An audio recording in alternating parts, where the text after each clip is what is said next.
President Samuel Doe had very good reasons to deport Sierra Leoneans when President Joseph Saidu Momoh allowed Brig General Thomas Kwiwangpa to come to Sierra Leone, raise a ragtag invasion force, backed by Sir Leone government paramilitary forces, the ISU, and entered Liberia on November 12, 1985 to overthrow the Doe government. I was there and it almost turned fatally costly for some of us and our families.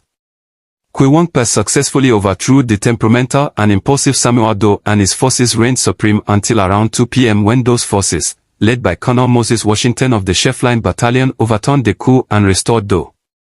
Then started the fierce and bloody backlash from the Doe AFL troops who went all over the city and Nimba, especially, hunting out and killing people who had rejoiced prematurely. I was a lecturer at a government teachers college called KRTTI. This reckless act by President Momoh could have cost the lives of Sierra Leoneans and it would have led to mass deportations of Sierra Leoneans if President Doe was heartless and wicked like the present Guinean leader, Colonel Mamadou Doumbouya. Whatever anybody could say now about Doe, that was one moment he impressed me a lot. Sierra Leone police officers were captured and appeared on Liberian TV live, confessing their involvement and complicity by the Momoh government. Some of us were very devastated, frightened and traumatized. One of the illiterate ISU officers even created fun in Liberia when he, Guineans etc.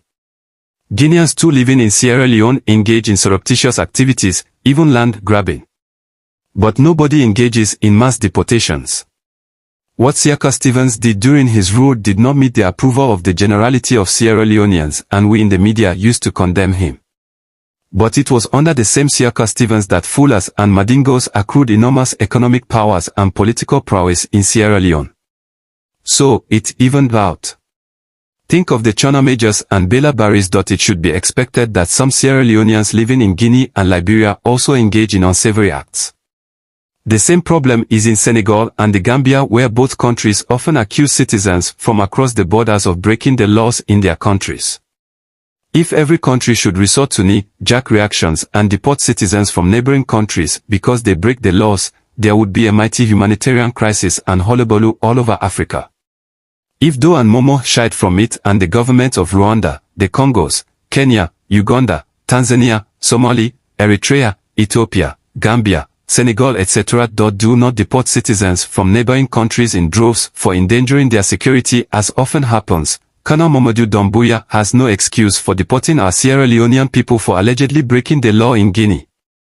There is a legal system in Guinea to try lawbreakers. There are diplomatic channels to address this. Follow Imebo News TV for more updates.